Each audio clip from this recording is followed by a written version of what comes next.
Hello people, అందరూ ఎలా ఉన్నారో కామెంట్ బాక్స్లో షేర్ చేసుకోవటం మర్చిపోకండి. సబ్స్క్రైబ్ అండ్ లైక్ చేయడం కూడా మర్చిపోకండి. ఈరోజు టాపిక్లోకి వెళ్ళిపోదాం. ఇంకా ప్రభాకర్ లేపొద్దు అనేసరికి పద్మ లేపకుండా రూమ్లోకి వెళ్ళిపోయింది. సమయం 2 గంటలు అవుతుండగా శివకి మెలకువ వచ్చి ఒడిలో నిద్రపోతున్న శక్తిని చూసి ప్రేమగా గుండెలకు ఎత్తుకొని తీసుకువెళ్ళి రూమ్లో పడుకోబెట్టాడు. ఏసీ ఆన్ చేసి డోర్ లాక్ చేసి వచ్చి తను కూడా పడుకున్నాడు. నిద్రలో శక్తి శివ గుండె మీద తలపెట్టి మెడ చుట్టూ చెయ్యి వేసి పడుకుంది. శివ కూడా శక్తి చుట్టూ చెయ్యి వేసి నిద్రపోయాడు. సమయం 7 గంటలు అవుతూ ఉండగా ఫోన్ రింగ్ అయింది. నిద్రలో ఫోన్ లిఫ్ట్ చేసి హా మమ్మీ అన్నాడు శివ. శివ, మీ నానికి శక్తిని ఎలా పరిచయం చేయాలో ఆలోచించుకున్నావా అంది సునంద. లేదు మమ్మీ, ఇంకా ఏం ఆలోచించలేదు అన్నాడు శివ. అయినా డాడీ చూసుకుంటాను అన్నారుగా మమ్మీ అన్నాడు శివ. ఒక చెయ్యి శక్తి చుట్టూ వేసి దగ్గరకు అదుముకుంటూ. ఏం చూసుకుంటారో ఏంటో, నాకు రాత్రి అంతా నాకు నిద్ర పట్టడం లేదు నానా అంది సునంద. ఆ మాట వినగానే శివకి బాధ అనిపించింది. ఎందుకు మమ్మీ నువ్వు అంత కంగారు పడతావు? నీ కోడలు పైకి కనిపించే అంత అమాయకురాలేం కాదు. ఇది శివాంగి. ఈ శివానే పడేసి వెంట తిప్పుకుంది అంటే నానిని పడేయడం దీనికి ఐస్ క్రీం తిన్నంత ఈజీ. నువ్వు అనవసరంగా కంగారు పడకు మమ్మీ అన్నాడు శివ. సరే, మీరు టిఫిన్ చేసి బయలుదేరండి, లేట్ అయితే ఎండెక్కువవుతుంది అంది సునంద. సరే మమ్మీ అన్నాడు శివ. ఫోన్ పెట్టేసిందే కానీ సునందకి కంగారు తగ్గలేదు. మీ నాని నీతో ప్రేమగా ఉంటుంది కదా అని ఆవిడని తక్కువ అంచనా వెయ్యకు శివ. ఆవిడ పగ పట్టింది అంటే తాచుపాము పగే అనుకుంటుంది. సాధించేదాకా నిద్రపోదు. పరమేశ్వర, నా శివని శక్తిని నువ్వే ఒకటి చేశావు. నువ్వే వాళ్ళని జీవితాంతం కలిసి ఉండేలా చెయ్యాలి స్వామి. వాళ్ళ మధ్యలో మూడో మనిషిని రానివ్వకుండా చూడు తండ్రి అని పరమేశ్వరుని ప్రార్థించింది. ఫోన్ పక్కన పెట్టి శక్తిని గట్టిగా కౌగిలించుకుని, ఒసేయ్ రాక్షసి, లెగవే, నీ మొద్దు నిద్ర పాడుగాను. ఇలా అయితే ఎలాగే నీతో ఏగేది అంటూ శక్తిని నిద్రలేపాడు శివ.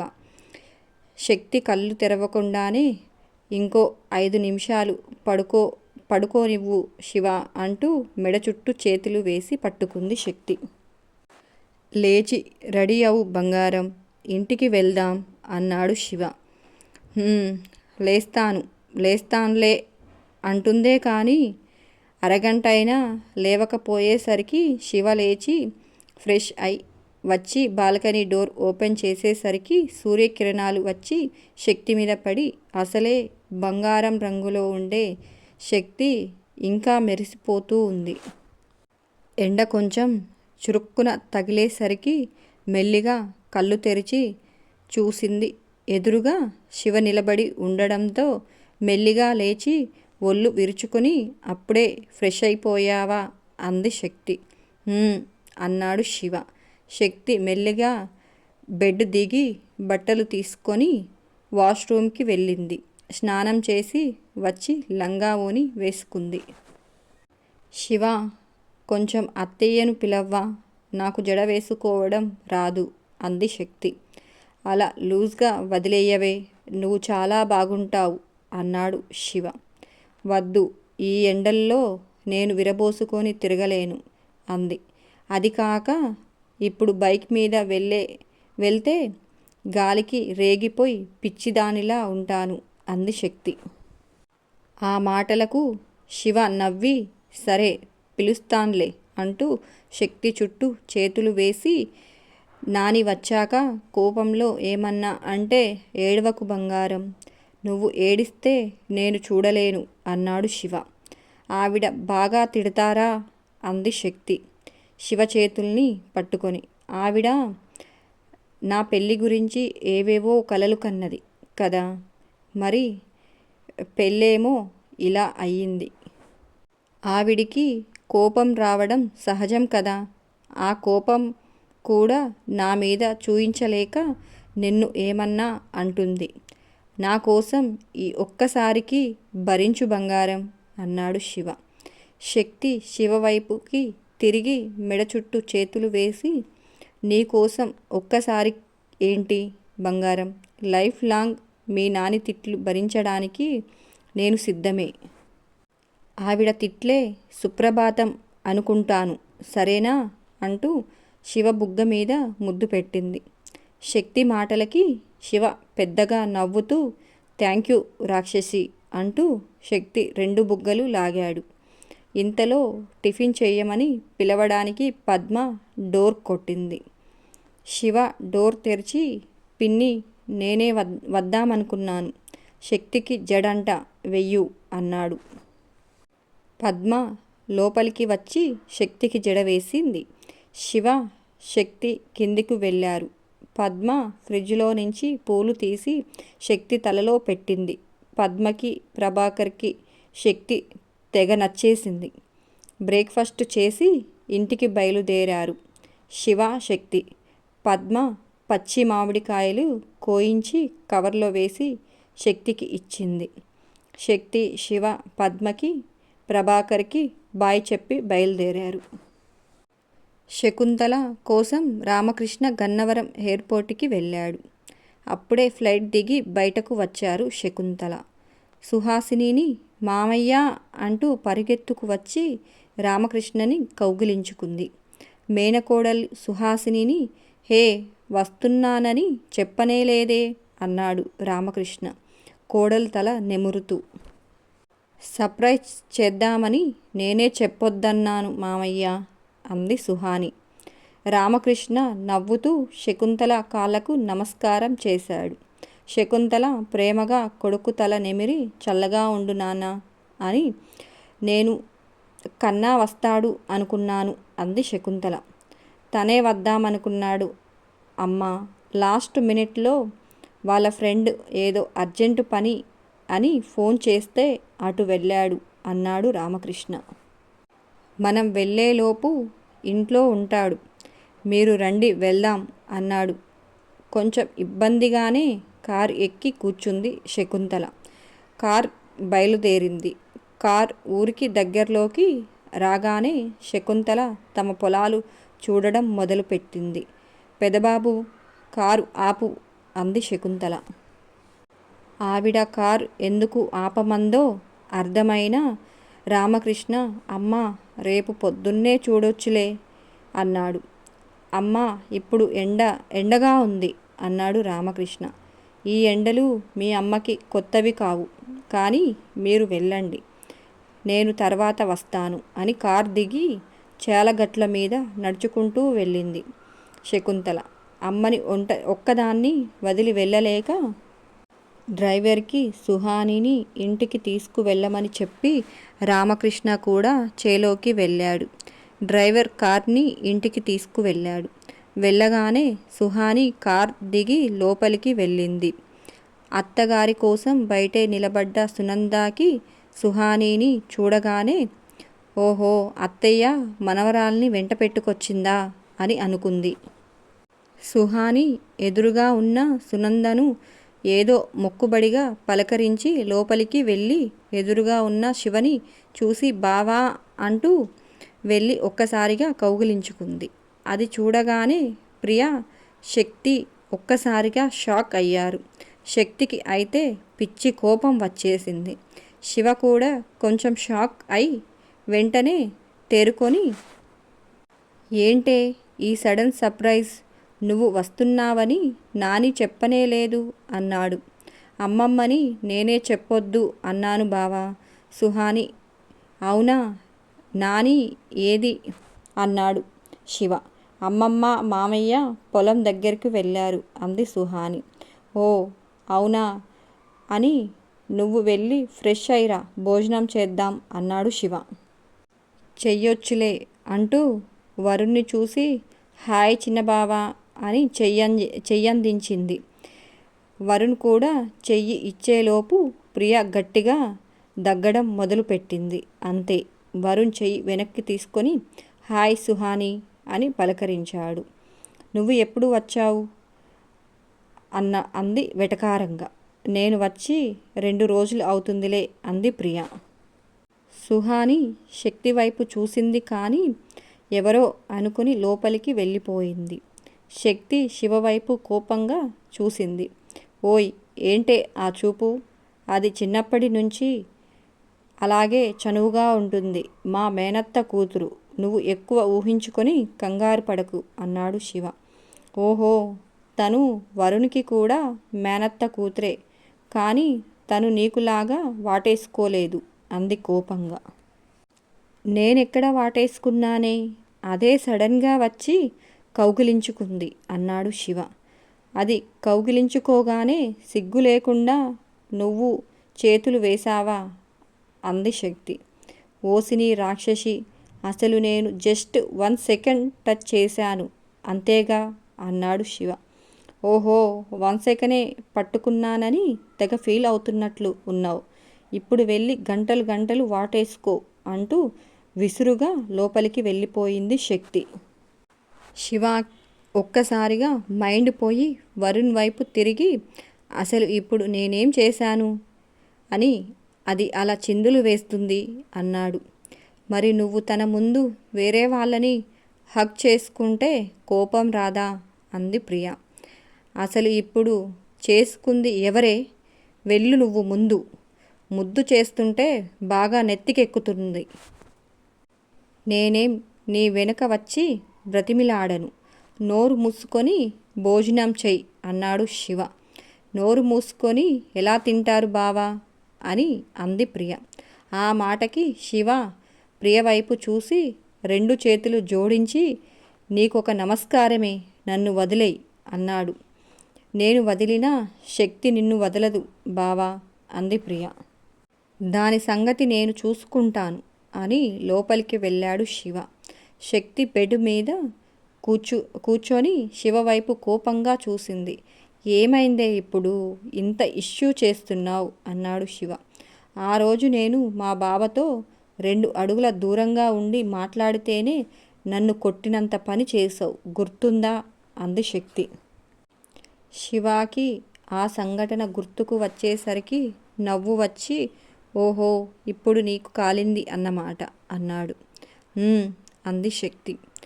అబ్బా చా, సారీ అంటూ 2 చెవులు పట్టుకున్నాడు శివ. శివాని అలా చూడగానే శక్తికి నవ్వు వచ్చి ఇట్స్ ఓకేలే, ఇంకోసారి చేశావనుకో చంపేస్తా అంది. నాకు తెలిసే నువ్వు అన్నంత పని చేస్తావని, అందుకే ఇంక మీదట జాగ్రత్తగా ఉంటానులే అంటూ శక్తిని గట్టిగా కౌగిలించుకొని నువ్వు ఉండగా ఇంక వేరే వాళ్ళు నాకెందుకు బంగారం అన్నాడు శివ. సాయంత్రం అవుతూ ఉండగా శకుంతల రామకృష్ణ ఇంటికి చేరుకున్నారు. సునంద అత్తగారు కాళ్ళు కడుక్కోవడానికి నీళ్లు పట్టుకొని నిల్చుంది. శకుంతల సునంద చేతిలో ఇత్తడి చెంబు తీసుకొని కాళ్ళు కడుక్కుంది. సునంద అత్తగారి కాళ్లకు నమస్కారం చేసింది. శకుంతల సునంద తల మీద చెయ్యి వేసి చల్లగా ఉండు అంది. శివ ఒక్కసారిగా ఇంట్లో నుంచి పరిగెత్తుకు వచ్చి నాని అంటూ శకుంతలని ఎత్తుకొని గిరాగిరా తిప్పాడు. మనవన్ని చూసుకొని శకుంతల మురిపెంగా నవ్వుకుంటూ కిందకు దింపు కన్నా కళ్ళు తిరుగుతున్నాయి అంది. శివ శకుంతలాని కిందికి దించాడు.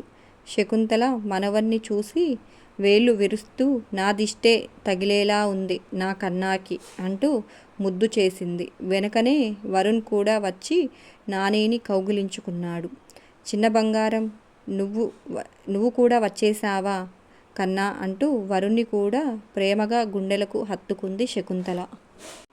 అత్తగారి మాటలు విని గిరిజ, రాధ, వేణు కూడా ఈ ఇంటికే వచ్చేశారు. వేణు కూడా నాని అంటూ శకుంతలని కౌగిలించుకున్నాడు. శకుంతల ప్రేమగా మనవన్ని తల నిమిరి ఎగ్జామ్స్ ఎలా రాశావు బంగారం అని. బాగా రాశాను నాని అన్నాడు వేణు. రాధాని చూసి కాళ్ళకు నమస్కారం చేసింది రాధ. శకుంతల రాధ తల మీద చేయి వేసి ఎలా ఉన్నాయి చదువులు అంది. బాగానే ఉన్నాయి నాని అంది రాధ చిన్నగా. కాలేజీకి వెళ్ళామా, చదువుకున్నామా, తిన్నగా ఇంటికి వచ్చామా అన్నట్లు ఉండాలి. వీటిలో ఏదన్నా తేడా వచ్చింది అనుకో ప్రాణాలు తీస్తాను తెలుసుగా అంది శకుంతల కఠినంగా. తెలుసు నాని అంది రాధ భయంగా. గిరిజ కూడా అత్తగారి కాళ్ళకు నమస్కారం చేసింది.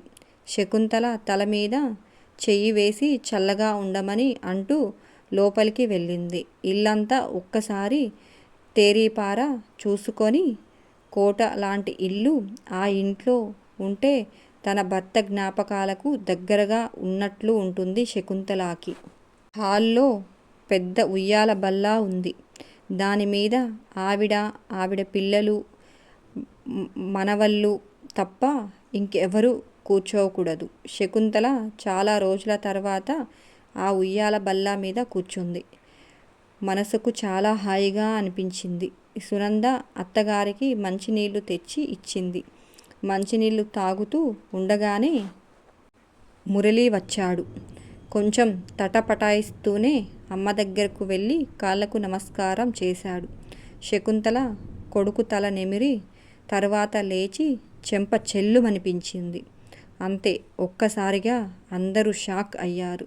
చెంప మీద చెయ్యి వేసుకొని అమ్మా అన్నాడు మురళి. నోర్ముయ్, అమ్మ అంట అమ్మ.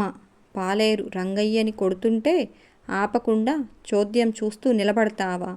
నువ్వు ఎంత అలుసు ఇవ్వకపోతే వాడు రంగయ్య మీదే చెయ్యి వేస్తాడు. మిమ్మల్ని చిన్నప్పటి నుంచి ఎత్తుకొని ఆడించిన వాడిని కొడుతుంటే నీకు కొంచెమన్నా బాధ వెయ్యలేదా? నేను 4 రోజులు ఇంటి దగ్గర లేకపోతే ఇంటి గుట్టు పాలేరుల ముందు పెట్టారు అన్నమాట అని కోపంగా అరిచింది. శకుంతల ఒక్కసారి ఇల్లంతా నిశ్శబ్దంగా అయ్యింది. గిరిజ వైపుకు తిరిగి రాగానే ఊళ్ళో విషయాలు చాడీలు చెప్పటం కాదు, ఇంటి గుట్టు ఎలా కాపాడుకోవాలో చెప్పు అంది శకుంతల. గిరిజ కిక్కురు మనకుండా నిలబడింది. నోరెత్తితే తన చెంప కూడా పగులుతుంది అని గిరిజకు బాగా తెలుసు. కొడుకుని కాబట్టి ఒక్కటి వేసి ఊరుకుంది. అదే తనని అయితే పళ్ళు ఊడేదాకా కొడుతుంది అనుకుంది మనసులో. మాట వినగానే లోపల ఉన్న సుహాసిని వచ్చి అమ్మమ్మా అని పక్కనే ఉయ్యాల బల్ల మీద కూర్చుంది. రండి అత్తయ్య, భోజనం చేద్దాం అంది సునంద. ఇంకా ఇప్పుడు ఏం భోజనం, ఒకేసారి రాత్రికి తింటాను అంది శకుంతల. కన్నా ఇలా రా, నా పక్కన కూర్చో అంది శకుంతల మనవణ్ణి చూసి. ఆ పక్కన సుహాసిని కూర్చుంది. అని వెళ్ళి ఈ పక్కన కూర్చున్నాడు శివ. మనవడి మీద చెయ్యి, మనవరాలు మీద ఇంకో చెయ్యి వేసి మురిసిపోతుంది శకుంతల. రామకృష్ణ మెల్లిగా శివ పెళ్లి సంగతి చెప్పబోయాడు. ఇంతలో శకుంతల వచ్చిన విషయం తెలుసుకొని పక్కింటి వాళ్ళు, శకుంతలకి సన్నిహితంగా ఉండేవాళ్ళు పలకరించడానికి వచ్చారు. శకుంతల నవ్వుతూ అందరినీ పలకరించి కూర్చోమని చెప్పింది. సునంద, గిరిజ వంటగదిలోకి వెళ్ళి వచ్చిన వాళ్లకు టీ పెడుతున్నారు. సునందాకి ఏ నిమిషంలో ఏం జరుగుతుందో అని భయంతో గుండె వేగంగా కొట్టుకుంటుంది. ఇంతలో ఒక ఆవిడ శివవైపు చూసి, మీ ఆవిడ కనిపించలేదేంటి మనవడా అని అడిగింది. ఆ మాట వినగానే సునంద చేతిలో కప్పు జారి కిందపడి ముక్కలు ముక్కలుగా అయ్యింది. ఆ మాటలకు శకుంతల అయోమయంగా, ఓ సావిత్రి, నీకు వయసు మీద పడే కొద్దీ మతిమరుపు ఎక్కువ అవుతుంది.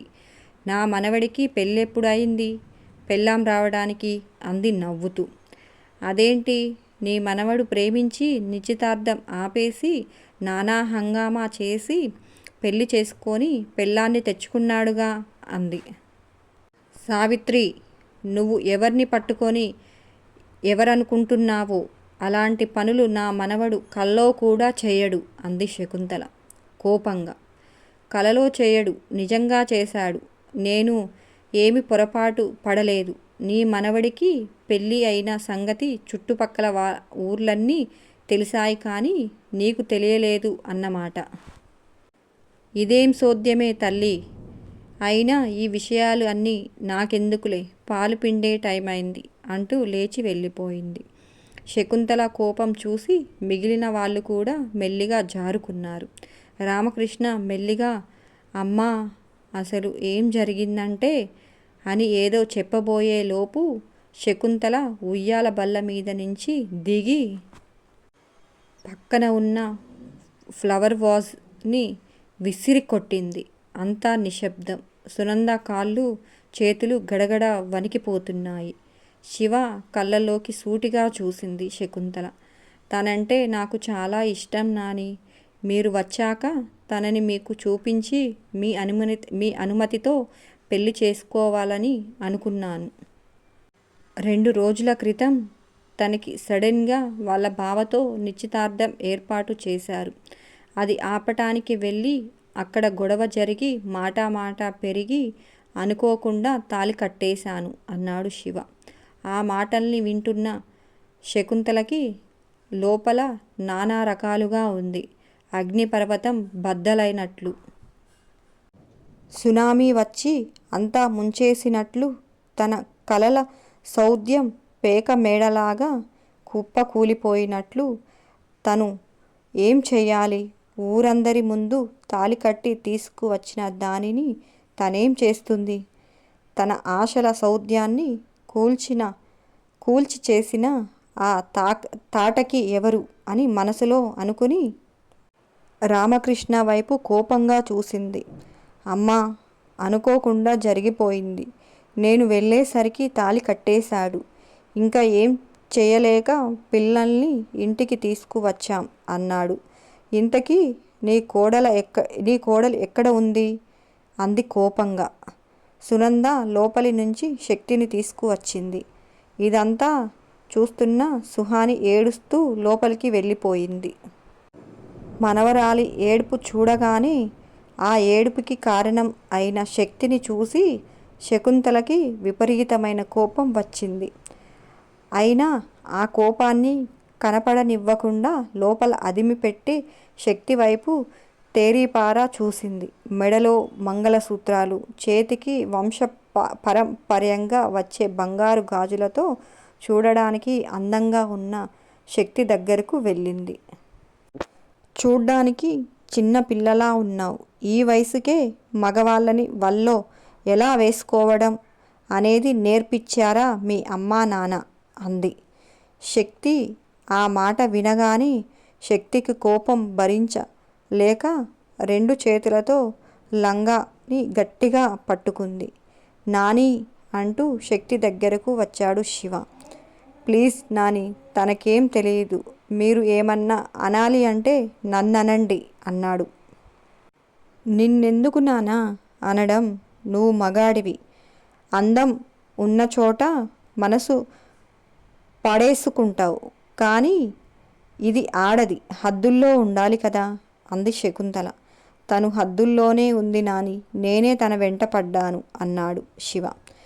మనవడు ఆ పిల్లను వెనకేసుకొని రావడం శకుంతలకు అస్సలు నచ్చడం లేదు. కన్నా, కొంచెం సేపు నువ్వు మాట్లాడకుండా ఉండు అని గట్టిగా అరిచింది. శక్తి నోరు పట్టుకొని గట్టిగా ఒత్తేస్తూ కాలేజీకి వెళ్ళి అందంగా ఉండి బాగా డబ్బున్నోన్ని కుర్రోన్ని చూసి వల్లో వేసుకోమని చెప్పి పంపించారా మీ అమ్మా బాబు అంది శకుంతల. శక్తి బాధ చూసి సునంద ప్రాణం విలవిలా కొట్టుకుంది. శక్తి మాత్రం ఏ భావము కనిపించకుండా నొప్పిని భరిస్తూ నిలబడింది. అప్పటికే శక్తి బుగ్గలు ఎర్రగా కమిలిపోయాయి. నాని ప్లీజ్, తనకి నొప్పిగా ఉంది, వదలండి అంటూ శక్తిని తన వైపుకు లాక్కున్నాడు శివ. ఆ పిల్ల కోసం మనవడు పడే తపన చూస్తుంటే శక్తి మీద కోపం ఎక్కువైపోతుంది శకుంతలకి. ఇంత జరుగుతున్నా శక్తి మాత్రం తొనక్కుండా బెనక్కుండా అలాగే నిలబడి ఇదంతా ఇంతింత కళ్ళేసుకొని శకుంతలని చూస్తుంది. శివ శక్తి బుగ్గలను చూసి ఫ్రిడ్జ్లో నుంచి ఐస్ క్యూబ్స్ తెచ్చి నోటి దగ్గర ఎర్రగా అయిన ప్లేస్లో పెట్టాడు. అది చూసిన శకుంతల, నా మనవడిని గట్టిగానే వల్లో వేసుకున్నావు. దీనికోసం ఏమన్నా ట్రైనింగ్ తీసుకున్నావా, లేక మీ అమ్మ నేర్పించిందా అంది శక్తి వైపు చూసి వెటకారంగా. ఆ మాటలకి శక్తికి భరించలేనంత బాధ కోపం వస్తున్నాయి. కానీ ఉదయం శివాకి ఇచ్చిన మాటకి కట్టుబడి అన్నీ మౌనంగా భరించింది. మళ్ళీ సునంద వైపు తిరిగి అత్తగారు లేకపోయేసరికి హాయిగా కాలు మీద కాలు వేసుకొని కూర్చొని పిల్లలు ఏం చేస్తున్నారో కూడా తెలుసుకోలేకుండా అంత ఒళ్ళు తెలియకుండా ఉన్నావన్నమాట అంటూ సునంద చెంప చెల్లుమనిపించింది శకుంతల. ఆ దెబ్బకి ఒక్కసారిగా అందరూ ఉలిక్కిపడ్డారు. సునంద ఒక్కసారిగా బ్యాలెన్స్ తప్పి కింద పడింది. మమ్మీ అంటూ శివ, వరుణ్ ఇద్దరూ సునంద దగ్గరకు వచ్చారు. సునంద పెదవి చిట్లి రక్తం వచ్చింది. శివ తల్లిని గుండెలకు హత్తుకొని నాని వైపు కోపంగా చూశాడు. శివ తనని అలా చూడడం శకుంతలకు ఆశ్చర్యం వేసింది. అంతే. ఈ వీడియో నచ్చిందా? నచ్చినట్లయితే మన ఛానల్ని సబ్స్క్రైబ్ చేయండి, లైక్ చేయండి, కామెంట్ చేయడం మర్చిపోకండి. ఉంటాను. Bye bye. మరొక వీడియోతో మీ ముందుకు వస్తాను.